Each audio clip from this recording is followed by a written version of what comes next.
On this episode, I will demystify the relationship between the project and timeline settings, including clearing up confusion about the frame rate and resolution.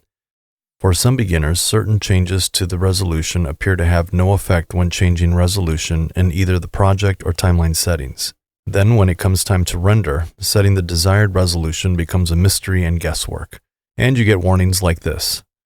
From the different workflows that people have adapted to, explanations on configuring these settings to accomplish specific goals can be convoluting and riddled with inconsistencies. Therefore, this episode aims to clarify the confusion. Let's begin. To generalize menu dialogues, I'll refer to the timeline format in the project settings as just the project settings, which you can get to by navigating to File, Project Settings, Master Settings, and Timeline Format. I'll refer to the timeline settings as just timeline settings, which you can get to by opening Media Pool, right-clicking on a timeline, choosing Timelines, and selecting Timeline Settings. I found importing video with a different frame rate than the one set in the project settings better exhibits the function of how Resolve handles project and timeline settings independently. I'll create a new project consisting of a 1920 by 1080 resolution and a 30 FPS frame rate. The video I'll be importing is 4K at 23.976 FPS. First, I'll talk about frame rate because that's the first thing you deal with when you import a new video in an empty project. Then I'll introduce resolution throughout. This project will consist of a single timeline to show how the render engine and timeline relate. In the next episode, I'm going to extend these concepts to multiple timelines and mix frame rates. Upon starting a new project, everything is empty, no clips and no timeline in the media pool. Let's take a look at our project settings. These settings here in timeline format are just defaults for this project and when subsequent timelines are created. We can change the resolution to say 3480 by 2160 and the frame rate to say 24 FPS. We can save the settings, come back, and find that the frame rate is not locked because no timeline exists yet. Also notice if you change the timeline frame rate, the playback frame rate also changes identically by default to maintain normal playback speed, meaning the timeline frame rate and playback frame rate are the same. If the playback frame rate were double the timeline frame rate, the ratio of playback speed to frame rate speed would be 2:1, and therefore the video would play at twice the speed. But this is only the timeline playback, not the rendered playback. For now, let's go back to our original resolution of 1920 by 1080, keep our 30 FPS timeline frame rate, but set a matching playback frame rate so the timeline plays at normal speed. As a reminder, the video I'll be working with is 3480 by 2160, but it has a different frame rate of 23.976. Ideally, you want the frame rate of the video to match the frame rate of the timeline, but I'm choosing to mismatch the frame rates to show distinct options that you don't get with matching frame rates. Resolution doesn't necessarily matter much right now, especially for non-VFX projects because it can be changed at any point, like right before rendering.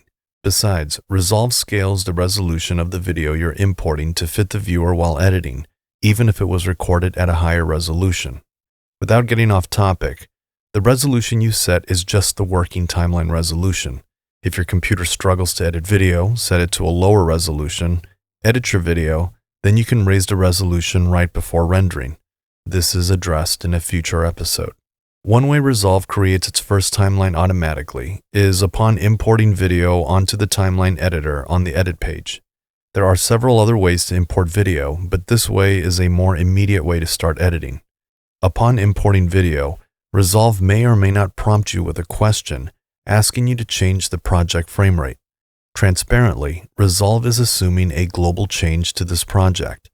If you did not receive a prompt, it's because the video you are importing matches the frame rate of the project upon creating the first timeline.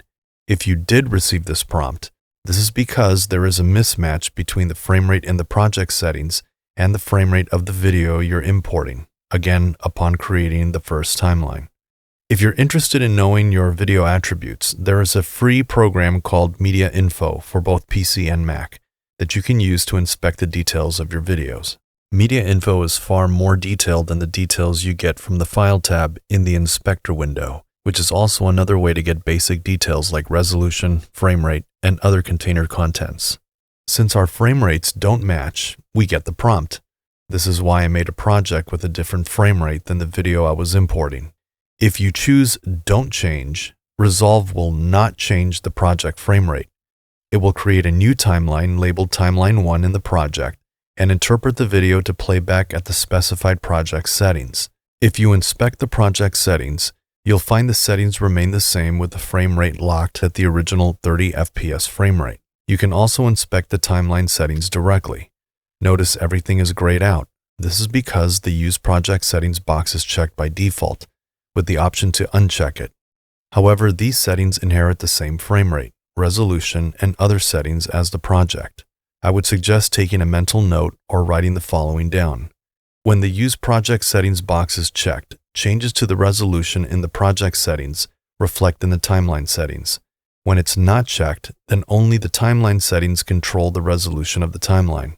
Additionally, when the box is not checked, you get an alert in the project settings stating that these settings are being overridden by the timeline settings.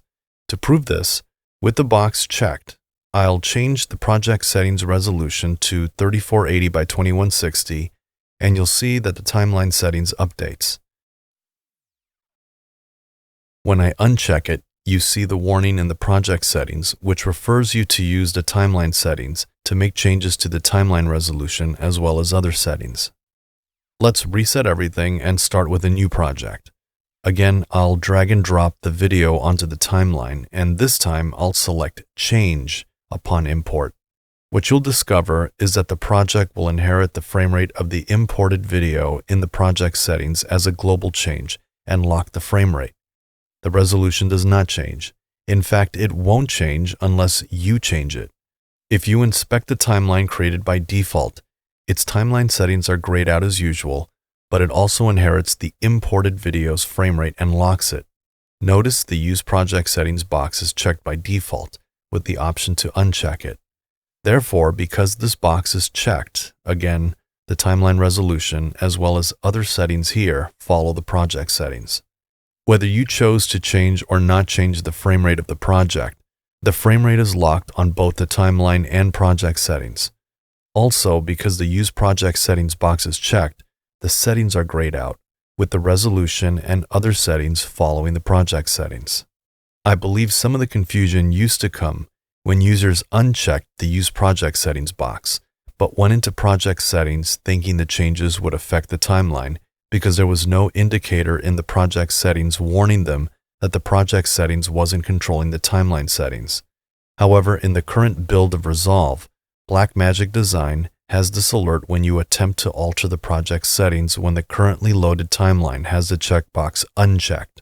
By the way, the current timeline you're working on is indicated here on the top middle part of the screen under the title of the project. It's probably an opportune time to introduce the relationship between the timeline resolution and the native rendering resolution. Essentially, when the box is checked, the native resolution on the render page defaults to the current timeline resolution governed by the project settings. Again, take a mental note or write the following down. When the Use Project Settings box is checked, the project settings dictates the native resolution on the render page. When the box is unchecked, the resolution in the timeline settings dictates the native resolution on the render page. It's that simple. Of course, there are other settings that can be changed, but understanding what governs the resolution between the project and timeline settings is sufficient for understanding what governs the other settings as well. For now, this should be enough to experiment with and confirm your understanding. I went over the essential relationships between resolution, frame rate, and rendering in the project and timeline settings. On the next episode, I will be importing video but changing the default settings by unchecking the Use Project Settings.